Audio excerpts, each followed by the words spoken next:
Bourdieu is one of France's most prominent intellectual thinkers in the 20th century.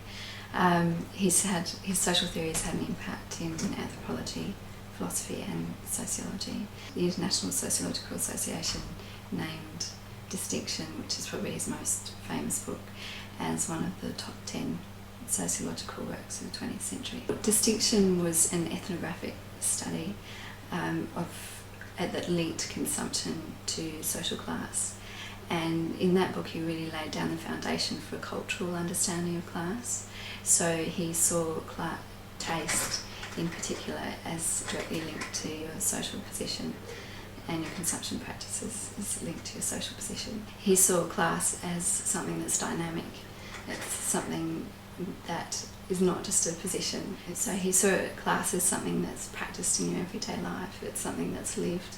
It's not just a position that can be marked out and measured. Bourdieu thinks of wealth as not something that is just defined in monetary terms. He sees wealth as also cultural and symbolic. There's a whole group of feminists that are starting to re-engage with classical sociological theory, but also engaging with Bourdieu, and I guess they might be creating what you call Bourdieusian feminism. Bourdieu might overcome, or Bourdieu's theoretical approach might overcome the opposition between material feminism and cultural feminism, and that he allows us to understand generations as lived and as dynamic. Other feminists have argued that we might be able to think about a gendered form of capital, which is something that I talk about in my research as well. So that gendered capital might be another subspecies of capital. He came up with these concepts of habitus and field.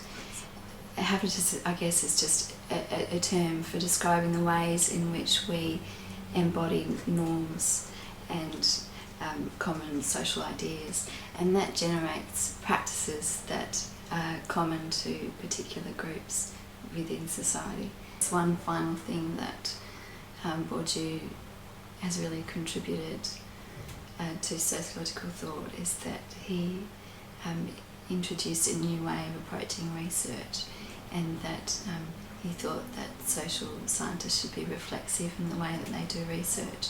So they should also, they should always consider their own habitus when they're doing research, and consider the ways in which that they produce the object of study through their own research. So reflexivity was another really important aspect of his thought.